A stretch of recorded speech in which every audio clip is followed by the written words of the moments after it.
Hola chicos, ¿cómo están? Nuevamente saludándolos por este medio a distancia, pero con un gusto de poder trabajar con ustedes. Eh, pues nuevamente les comento que me da mucho gusto saber de ustedes. He recibido algunas dudas, algunas participaciones, algunos cuestionamientos por Colaboranet y bueno, pues antes de resolvérselas me da mucho gusto saber de ustedes y en la medida de lo posible se los voy resolviendo muy puntual para que ustedes no tengan dudas en este espacio a distancia. Antes de iniciar, nos acaban de comentar las autoridades que a partir de esta semana, del lunes 27 de abril, vamos a empezar a trabajar las clases conforme a su horario establecido dentro del colegio. En mi caso, ustedes saben que teníamos clase los días lunes en la materia de formación cívica y los días viernes. En la materia de orientación los veo los días martes. Entonces, son los días en que ustedes van a poder consultar los videos de clase. Ya no va a haber lo que se trabajó la semana pasada de tener una clase presencial, una clase a distancia y la otra o el otro horario es clase de dudas. Ya no va a existir de esa forma la dinámica. Ahora les comento, vamos a tener dos clases en vivo en la materia de formación cívica y una clase en la materia de orientación. Sin embargo, no quiero cerrar el canal de dudas y comentarios en la plataforma de Colaboranet. De todos modos, yo siempre voy a estar conectado ahí para que ustedes aclaren sus dudas o si existe alguna duda, una participación, el espacio sigue abierto, ¿de acuerdo? No quiero que se malinterprete. Vamos a tener dos clases en directo, ustedes y yo. De formación, una clase de orientación en directo igual, pero el chat de Colaboranet sigue activo. Entonces ahí por favor pueden perdón, escribiéndome y seguimos comentando lo que ustedes hasta ahora me han ido mencionando dentro de este chat. Entonces, bueno, así va a ser nuestra nueva estructura. Hoy estás viendo el video de formación cívica y ética de la clase del lunes 27 de abril. Mañana, el martes 28, vas a revisar el video, perdón, de la materia de orientación y el viernes vas a revisar el video de formación cívica y ética, ¿de acuerdo?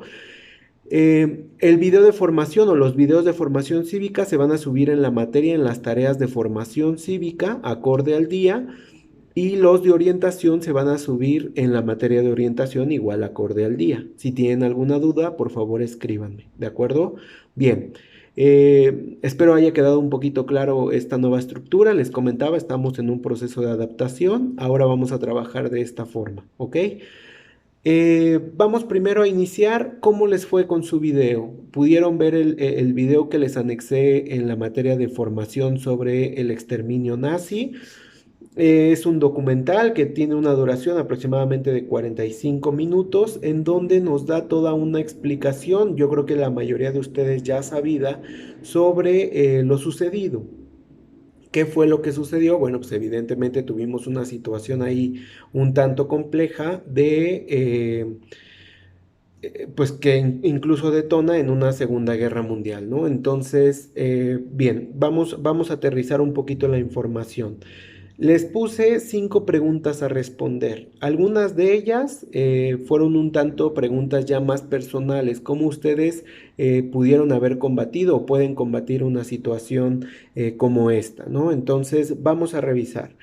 ¿Por qué se dio el racismo y la xenofobia? En realidad, si se dieron cuenta a lo largo del video, siempre está muy marcada la parte de una creencia de superioridad. Los alemanes se sintieron en determinado momento una raza superior a los judíos y empezaron a establecer una serie de acciones que violentaban los derechos humanos de los judíos. Eh, Podemos ver, por ejemplo, que empezaban a cancelar ciertos derechos que tenían ellos, como salir a la calle, los obligaban a ponerse una estrella judía, en su pasaporte les sellaban con una J de judío, ¿no? Entonces los empezaron a estigmatizar, incluso les quitaban en algunos casos sus propiedades y demás, ¿no? se empieza a dar el racismo y la xenofobia y empieza a ser un delirio compartido. Lo que en un momento mencionaba Hitler o los nazis, lo empezaron a compartir con la población y al final se generó todo un espacio de... o prácticas de racismo y xenofobia, ¿no? ¿Cómo surgieron los prejuicios racistas? Pues ahí la respuesta depende de cada uno, ¿estás de acuerdo?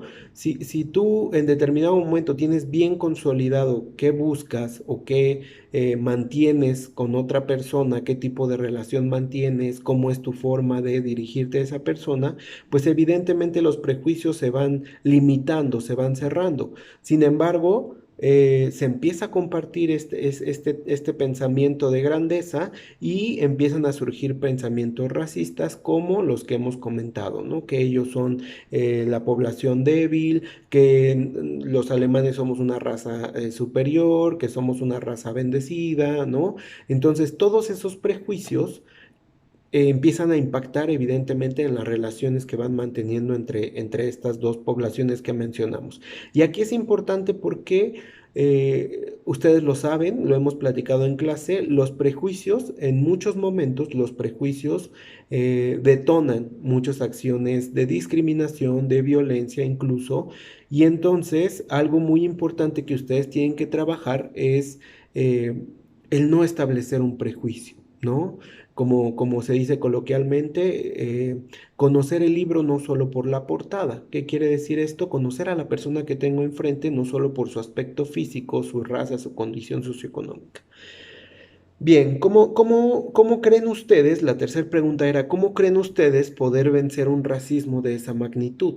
Suena muy complejo porque en realidad tendríamos que irnos a la parte de los líderes, porque los líderes fueron quienes empezaron a manejar todo este tipo de información y quienes evidentemente al final de, de esta situación, pues detona, ¿no? Detona en algo muy complejo, en algo conocido como genocidio, y entonces yo creo que ustedes ahí debieron de haber respondido cómo hubieran hecho ustedes para detener algo tan grande, un racismo tan grande, y la xenofobia, por supuesto, pero pensándolo en términos sociales, no pensándolo solamente como cómo lo detengo yo con mi familia, cómo lo detengo yo con mis amigos, no, hay que pensarlo ya a un nivel más grande, ¿de acuerdo?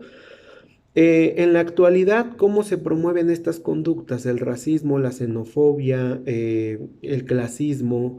Lo hemos visto durante clase, incluso las mismas marcas, marcas de ropa, marcas de tenis y muchas marcas comerciales se dedican a, directa o indirectamente, a generar una diferencia social, ¿no? Quien usa la mochila Nike es más popular que el que usa una mochila, no sé, de Vans, por darles un ejemplo, ¿no?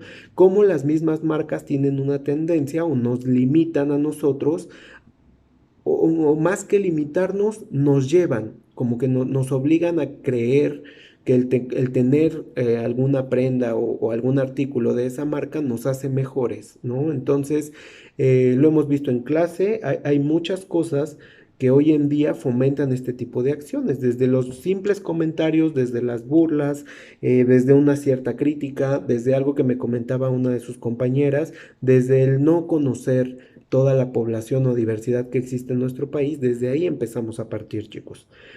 Y por último, ¿qué puedes hacer tú aquí y ahora, o sea, en estos momentos que estamos viviendo, para combatir este tipo de conductas?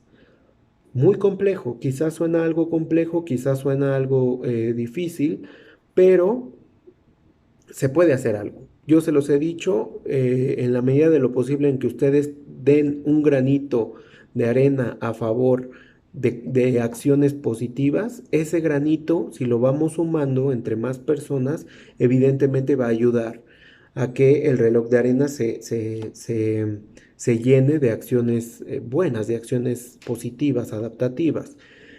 Pero aquí dejo la pregunta un tanto abierta para ustedes, ¿cómo hacen o cómo harían hoy en día para combatir este tipo de conductas que tristemente a lo mejor están presentes, pero a lo mejor no como en esa magnitud de la Segunda Guerra Mundial? Sin embargo, les aseguro que están ahí. Estas conductas se viven día a día. Hoy, por ejemplo, hoy en día estamos viviendo que ya empieza a existir discriminación por parte de la población a los médicos que están atendiendo a las personas con COVID-19, ¿no? Entonces, a una menor escala, pero seguimos viviendo situaciones de discriminación, racismo, xenofobia, clasismo, ¿no? Entonces, bueno, ahí la pregunta es un tanto abierta. Si quieres compartírmela, por favor, escríbeme por Colaboranet y con mucho gusto te voy a leer, ¿de acuerdo?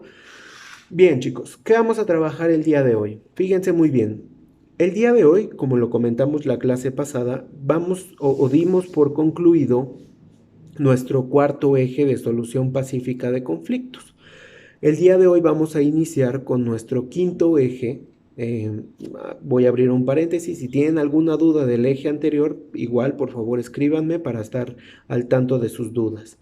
El quinto eje ya nos empieza a dirigir, a caminar hacia lo que es un sujeto de derecho. ¿Qué quiere decir un sujeto de derecho? Igual lo hemos visto en clases sobre los derechos humanos, pero un sujeto de derecho es básicamente la idea principal es que somos personas que estamos sujetadas o que no podemos desprendernos de una ley, de una norma. Y entonces el que seamos sujetos apegados a una norma, pues evidentemente nos va a ayudar a regularnos como sociedad, ¿de acuerdo? Vamos a irlo bien, vamos a verlo más puntual para que a ustedes les quede un poquito más claro. El día de hoy vamos a hacer un organizador gráfico en su cuaderno, ustedes lo van a copiar, mientras lo copian yo les voy a ir explicando y previo a esto, voy a comentarles cuáles son los objetivos esperados de nuestro quinto eje, ¿de acuerdo? Pónganme mucha atención, ahorita no necesitan sacar libro, solamente necesito que me pongan mucha atención, ¿ok? Bien, nuestro quinto eje entonces tiene como título sentido de justicia y apego a la legalidad. También de nada sirve que yo sea un sujeto apegado a las normas si esas normas no son justas. Evidentemente va a promover muchas acciones, como lo hemos estado viendo, por ejemplo, con los feminicidios. Son mujeres que a lo mejor se apegan a una norma, muchas de las mujeres estudiantes, apenas en una formación, y no hay justicia. Entonces, ¿qué detonó esto? Pues la sociedad lo que decía era, pues queremos que se haga, el gobierno que se haga partícipe de esta situación y que castigue a quien tenga que castigar, ¿no? Cuando hay esos momentos de injusticia, bueno, evidentemente nuestro sentido de apego a las normas no va a funcionar si las normas no se están dirigiendo de forma justa, ¿ok? Vamos a ver, aprendizajes esperados. Valora la aplicación imparcial, o sea, cuando se aplica de forma imparcial, quiere decir que esta norma o esta ley sí se adecua a una mujer, pero a una mujer embarazada no, por ejemplo. Ahí hay una imparcialidad y evidentemente va a detonar en un sentido de injusticia. Valora la aplicación imparcial de las normas y las leyes por parte de las autoridades y analiza situaciones en las que no se cumple este criterio. Ese va a ser nuestro primer objetivo. Reconoce que la igualdad ante la ley, lo que veíamos anteriormente, y equidad. Igualdad, acuérdense que todos vamos a alcanzar una igualdad ante la ley. Ante un tema o términos sociales no somos iguales, cada uno tiene una característica y es por eso que se menciona la equidad de género. Reconoce que la igualdad ante la ley es condición para la construcción de una sociedad equitativa y justa. Reconoce las atribuciones y responsabilidades de los representantes y servidores públicos y analice conforme a ellas su desempeño. Quiere decir que en este espacio vamos a ver a qué se dedican todas las entidades o las instituciones públicas, la CNDH, la CONAPRED. Vamos a revisar si ellos están siendo instituciones parciales, objetivas, y que están ayudando al cumplimiento justo de las normas. Eso es importante que lo valoremos, porque entonces si el gobierno no es justo, si las instituciones públicas no son justas, ¿qué va a desencadenar? Evidentemente que la población tampoco sea justa o actúe de forma justa. Y por último, valorar la importancia de participar conjuntamente con la autoridad en asuntos que fortalecen al Estado de Derecho y la convivencia democrática.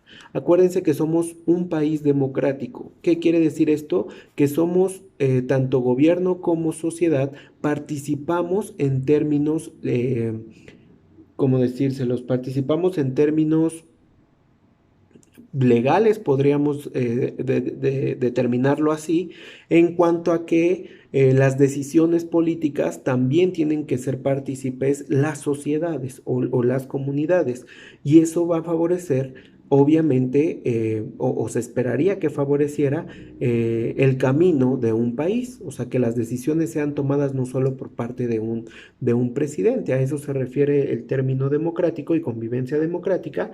Y lo importante que busca este eje es que ya no exista la diferencia entre gobierno y pueblo, que el gobierno haga lo que quiera y el pueblo haga lo que quiera. No, debemos estar unificados gobierno y pueblo para poder ser un Estado de derecho democrático. ¿De acuerdo?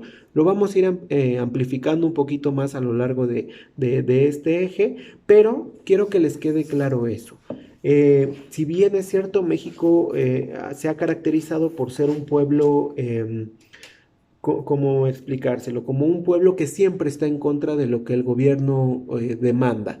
Y bueno, a su vez sabemos que dentro de este no estar de acuerdo se debe a varias acciones políticas que han sido contraproducentes más que buscar un beneficio social. Sin embargo, lo que trata de hacer la materia de formación cívica es de hacerte primero responsable a ti de tus propias decisiones y a su vez empezar a involucrarte más en este tema democrático. Yo les platicaba, si no mal recuerdo en la clase, que en las votaciones anteriores para la elección de presidente, el INE hizo la contabilización y prácticamente un 30-40% de la población mexicana no votó. ¿Qué quiere decir esto? Que evidentemente las acciones por las que atravesamos, democráticamente hablando, no se están tomando en cuenta. Y entonces es más fácil para un mexicano decir, ah, pues yo no voto, a ver quién va a votar, y se toman decisiones unos cuantos o unos pocos, cuando en realidad tendría que ser una mayoría, ¿no? Es una situación compleja. ¿Por qué? Porque al final son momentos históricos los que ha detonado que la gente pierda credibilidad. Pero al final no podemos dejar que esto trascienda, que la próxima generación diga, no, pues entonces ya no fueron el 40 o el 30, ya, ahora ya son el 20% y después ya nada más me explico que la indiferencia vaya creciendo en nuestra nación. ¿De acuerdo? Bien, chicos. ¿Qué vamos a trabajar el día de hoy? Te comentaba, vamos a trabajar en tu cuaderno. Te realicé en mi dispositivo, te hice un tema para que veas cómo lo vamos a trabajar. Aquí lo importante, evidentemente, es que tú lo vayas copiando y me vayas escuchando mientras te voy dando la explicación. Vamos a ver el día de hoy cuál es la diferencia entre derecho y ley. Hay una gran diferencia, hay ciertas puntualizaciones que es importante que ustedes sepan, porque no es lo mismo, en ciertos momentos, no es lo mismo ley y derecho. Ustedes tienen, acuérdense, hemos revisado, revisamos en clase los derechos humanos, hemos revisado también los derechos de los jóvenes, niños y niñas, pero esos son derechos que ustedes obtienen desde el simple hecho de haber nacido. Cada país está regulado por ciertas leyes. En México nos toca hablar de la Constitución Política de 1917, pero esos derechos, aunque ustedes los tengan, tienen que adecuarse o tienen que estar siempre empalmados a las leyes, porque si no, no tendría caso. ¿Ok? Entonces, imagínense, por ejemplo, un país pakistaní que prohíbe, perdón, la libertad de expresión.